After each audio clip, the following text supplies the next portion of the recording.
Onlar güzel amellerin kapanmayan defterleri, hayırlı sadakalar.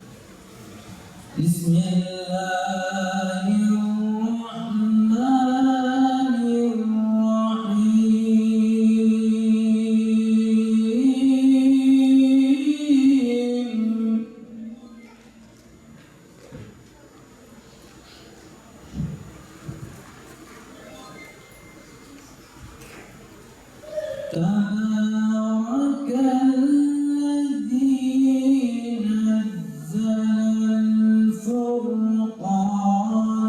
على عبده ليكون للعالمين. Muhterem misafirler, İslam bir medeniyet dinidir. Medeniyetin kurulabilmesi içinse Müslümanların ümmet bilinci ve şuuruna ermeleri gerekmektedir. Aile, toplumun ve dolayısıyla ümmetin en küçük birimidir.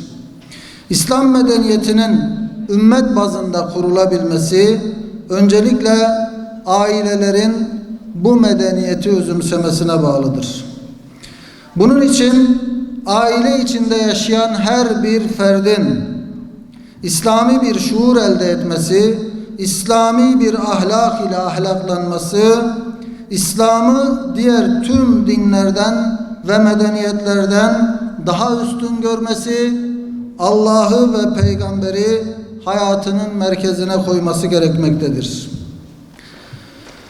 Babalar kendi ailelerinden sorumludurlar ve ailelerinin reisleridirler. Ailelerine yol gösterme, onları doğru istikamete yönlendirme, günahlardan ve haramlardan sakındırma, şeytan ve dostlarından uzak tutma, zamanın fitnelerinden sakındırma ve benzeri tüm konularda babalar birinci derecede sorumludurlar.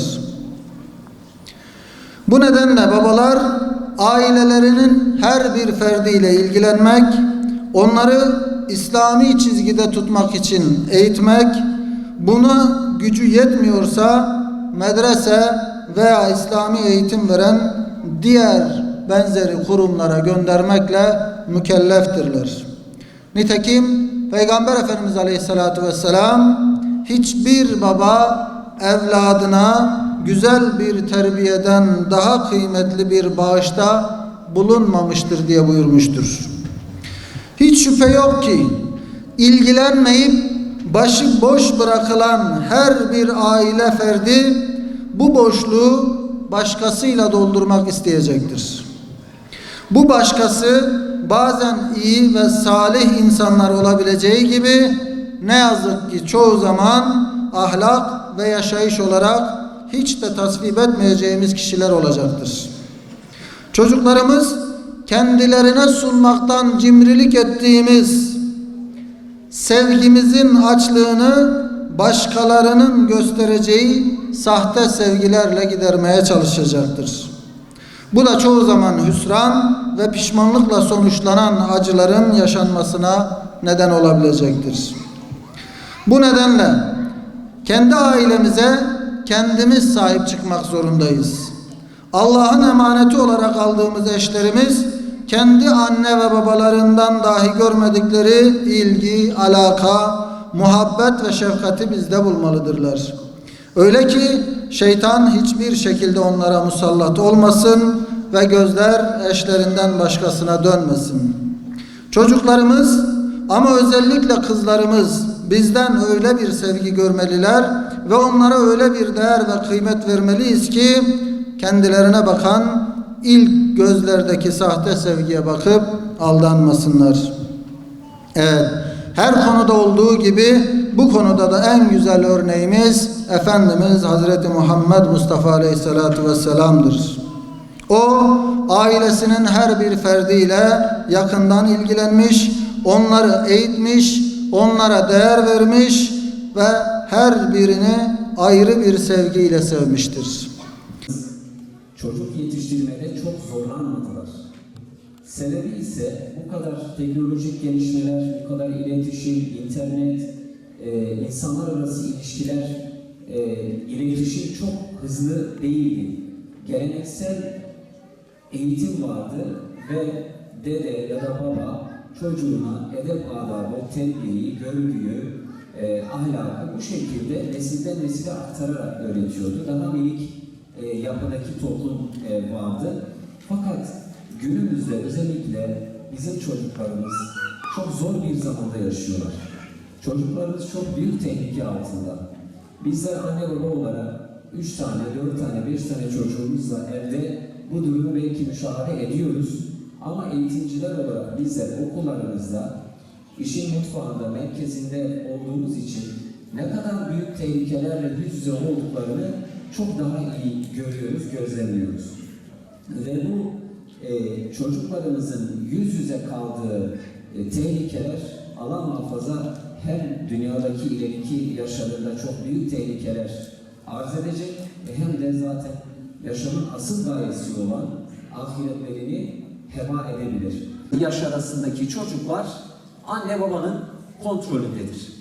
İnterneti hariç tutarsak, internet ve televizyonu hariç tutarsak, yani dışla bağlantısı internet ve televizyondur. Evet, çok büyük tehlikedir internet ve diğer teknolojik cihazlar. Ama dışarıyla bağlantı noktasında 0-5 yaş arasındaki çocuk genelde anne ve babanın yanındadır. Bu yaştaki çocuklara mutlaka güçlü bir karakter ve ahlaki değerler verilmesi lazım. Görgü kuralları, anne babanın dededen, neneden gördüğü, kendi babalarından gördüğü kuralların, toplumdaki geleneklerin çocuklara benimsetilmesi gerekiyor ve iyi bir rol modellik verilmesi gerekiyor. İkinci çocukluk döneminde çocuk artık dışarıya adımını atıyor. Yani tehlikelerle yüz yüze. Dışarıda yılanların, kurtların, belki her türlü yırtıcı yaratıkların olduğu bir yerde çocuğun dışarıya ayak bastığını düşünün. Şimdi birinci dönemi sağlıklı bir şekilde geçiren çocuk, tabii ki ikinci evrede de yine anne babanın kontrolü olacak ama daha sağlam basmasını öngörüyoruz. Eğer birinci kısımda güçlü bir bağ oluşmuşsa, anne babaya güçlü bir iletişim sağlanmışsa, ikinci evrede çocuk daha güvenli bir şekilde dışarıyla bir bağ kurmuş olacak. Ve okul çok önemli, akranlar çok önemli. İlk evrede daha çok anne baba eğitirken, ikinci evreden itibaren çocuk artık anne babanın sözünü çok fazla dikkate almayabilir. Daha çok akranları, yaşlıları onun üzerinde etkili olacak. Mesela bir kıyafetin ona daha çok yakıştığını siz söyleseniz bile, eğer arkadaşı hayır yakışmadı diyorsa, ne kadar kaliteli, ne kadar güzel olursa olsun o akranının sözünü dinlemiş olacak. İyi bir okul, iyi bir öğretmen, cami bu noktada önemlidir. Bu noktada biz Allah'a şükür öyle bir coğrafyada yaşıyoruz, şanslıyız. Camiyle bağımız, çocuklarımızın bağını kurmaya çalışıyoruz.